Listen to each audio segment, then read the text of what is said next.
Welcome to the debate. So, our source material today, it explores what's quickly becoming recognized as a really critical gap in professional capability, advanced digital competence. The text makes a powerful assertion, which is that the most essential skill is, well, consistently missed in instruction, both in schools and in corporate training. Right. It's a compelling piece of analysis, isn't it? It really speaks to that pervasive feeling of inefficiency you see in the modern workplace. It asks us to look closely at why we still see this fundamental disconnect between, basic training and the ability to operate effectively when things change. Precisely. And the core premise, and really the tension at the heart of our discussion, it lies in this distinction the material draws between teaching people how to manipulate digital tools and teaching them how to approach problems with true digital thinking.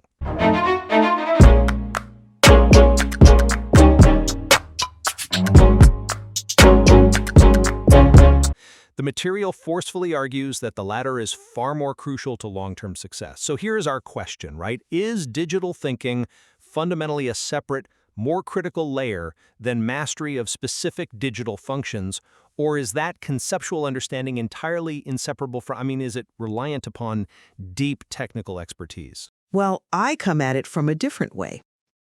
While the ambition of elevating digital thought is necessary, I believe the material risks creating something of a false dichotomy. I'm going to argue that genuine, functional mastery of digital systems is the essential prerequisite. It's the necessary foundation upon which all effective digital strategy has to be built.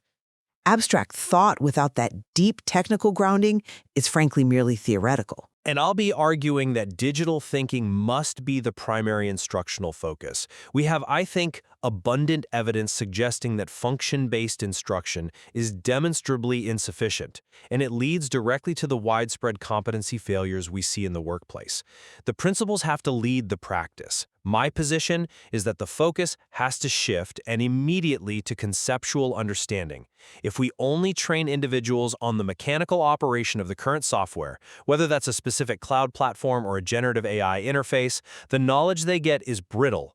It locks them into these prescriptive workflows, so the moment the business problem changes or the platform updates, that function-based knowledge becomes obsolete. And that leads to predictable and very costly workflow failures. That's a compelling narrative, sure, but I would frame the nature of those failures very differently. The material's evidence supports my view, though. The most significant organizational failures are rarely technical. It's not a wrong keyboard command. They are failures of underlying system strategy, of architectural comprehension. Conceptual understanding, what we're calling digital thinking, is the framework required to dynamically apply diverse functions across novel problems. Without that framework, the practitioner can only execute recipes. They can't innovate solutions. When someone successfully integrates systems in a novel way, it feels like insider knowledge, precisely because this strategic capacity is so rarely taught. We need to focus on defining and teaching the conceptual structure of digital thought first. I'm sorry, but I just don't buy that you can cleanly separate the conceptual framework from the functional tools. Let me tell you why. Digital thinking isn't some abstract philosophy you study in a book. It is an applied competency. It is only demonstrable through the proficient execution of complex tasks using specific tools. When we discuss improving the competency bridge between education and the workplace, we are talking about actionable, measurable knowledge. But are we measuring the ability to just mimic a set of steps, or the ability to design an entirely new workflow? We are measuring both simultaneously because they're interlinked. You cannot design a new workflow without a profound insight into the capabilities, the constraints, the operational physics of the components you intend to use. Deep knowledge of a tool's specific data handling, its API limitations, its edge cases, that is digital thinking in action. If we prioritize abstraction, the conceptual why, without providing the deep functional mastery, we risk producing workers who understand the theory of logistics but, can't drive a forklift. How can they translate these grand principles into execution today if they lack that intimate knowledge of the immediate operating environment? You suggest functional mastery is the prerequisite, but I believe the prioritization leads us directly into the systemic problems we're trying to solve. Let's delve into our first point, the nature of these strategic failures. We agree failures are happening. I maintain that these widespread failures are overwhelmingly strategic, and that proves the necessity of prioritizing thinking. Consider a project manager, for example. If a manager uses a sophisticated dashboard to track metrics, but structures the underlying data query poorly, maybe missing a critical filtering step, the resulting decision based on flawed metrics is a strategic catastrophe. Tool training teaches them which button to press to export the data. Digital thinking teaches them how to construct the referential logic of the query in the first place. Tool-focused learning just cannot prevent this kind of architectural error. I see why you think that, and I acknowledge that strategic judgment is the final goal. But let me give you a different perspective on that same scenario. Many of what we perceive as strategic failures are intimately rooted in a subtle lack of knowledge about a tool's concrete limitations, which a functional master would anticipate. For example, that manager's query failure might not be a lack of abstract logic, but a failure to grasp how that specific database structure handles null values or the specific syntax for a complex join. If they understood the database's foundational data architecture, a feature of the tool, they would know the query was going to fail. When a user tries to apply a digital solution incorrectly, the failure is often technical, just masked as strategic. The line between conceptual failure and functional constraint is incredibly thin. The line is thin, yes, but the instruction must start conceptually to build resilience. If you understand the abstract principle of data hygiene, you're equipped to troubleshoot across systems. If you only know the specific deduplication function in Excel 2021, you are lost the moment you switch to a new database platform. But those subtle differences between tools are where the real competence gap emerges. How do you truly teach the principle of data structure without teaching the specifics that constrain its implementation? The general principle might tell you, use structured data, but only deep functional tool knowledge informs you how your specific data pipeline defines and enforces structured data under heavy load or in edge cases. If we are aiming for the strong alignment needed for high-level technical roles, that alignment has to manifest in sophisticated execution. And this brings us directly to our second point, the pedagogy of priority. You want to prioritize abstraction. But how does one effectively teach what digital thinking actually looks like, the architecture, the logic, without embedding it in concrete, specific tool instruction? If we start with these grand abstract principles, aren't we just risking producing theorists? People who can articulate a perfect system design, but who suffer massive cognitive load and paralysis when they're asked to actually execute a deliverable? True expertise develops incrementally from how to start today through guided tool use that reveals the very principles you value.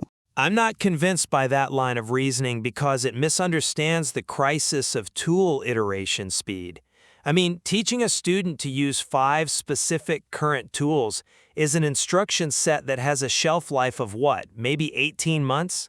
That knowledge is inherently less valuable than teaching them the 5 underlying principles of logic, efficiency, data architecture, modularity, and integration that govern all digital interactions, regardless of the platform.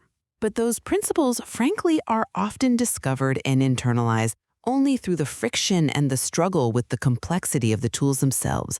The tool forces the student to confront reality. I disagree fundamentally with that. That struggle often wastes critical time focused on decoding a confusing interface rather than mastering the underlying conceptual architecture. By framing the problem abstractly first, the learner is encouraged to transcend a single platform. For instance, instead of teaching the specific sequence of clicks to automate a task in a specific CRM, you teach the abstract principles of event-driven programming and state change. When they encounter the next tool or even a major system overhaul, they approach it with the right strategic question. What are the system events I need to listen for, and how should I define the necessary state changes? This is the difference between rote technical instruction and achieving the resilient, high-level understanding needed for expert roles. Resilience is admirable, I'll give you that.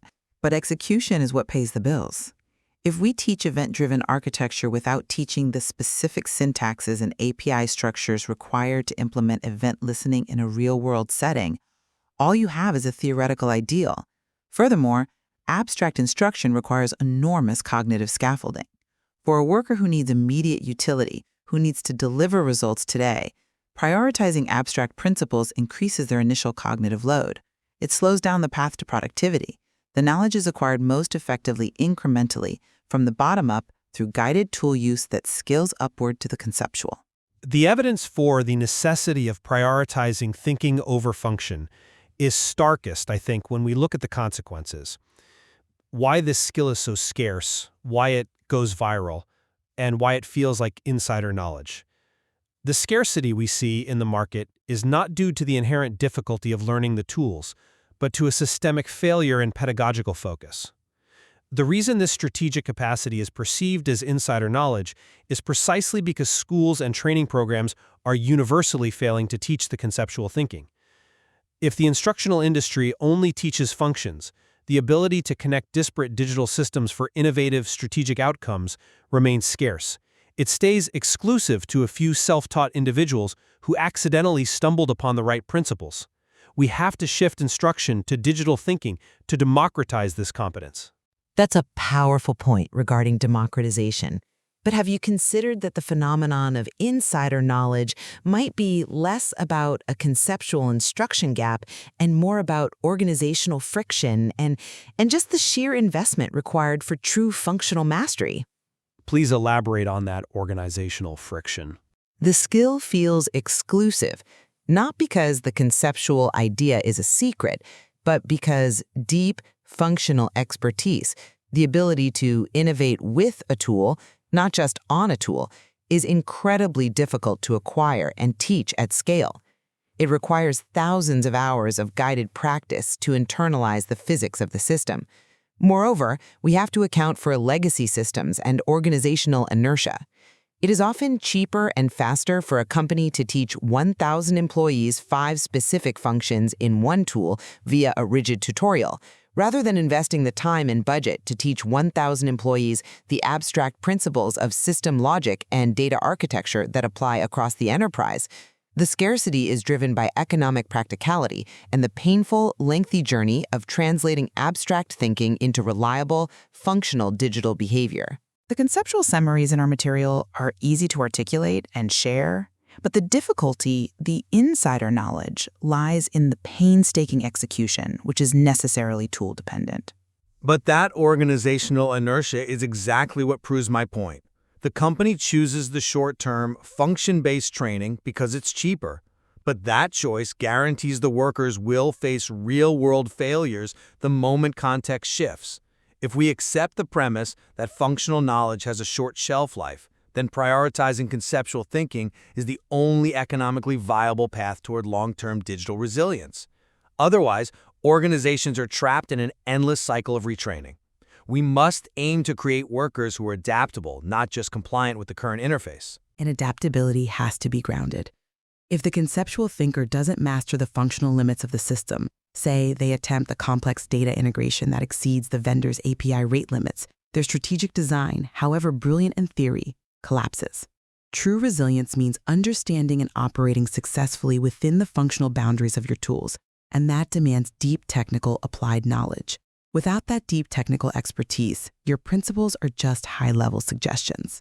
And I believe your focus on the function allows the tool to dictate the thinking, rather than the strategic goal dictating the tool use. To summarize my position, while digital thinking is the goal of competence, it is not a skill separate from the tools. It's the highest, most sophisticated expression of mastery over the digital tools themselves. The risk we face is making the instructional goal so abstract that it loses the practical, immediate utility required for successful integration into the workplace. We can't allow conceptual purity to supersede necessary execution.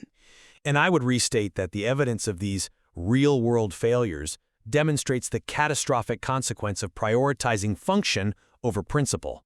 Focusing instructional energy on the conceptual principles of digital thinking, the logic, the structure, the why, is the only sustainable path to moving beyond brittle, prescriptive instruction. And that's how we eliminate the source of organizational failures and sustainably close the pervasive competence gap we currently face.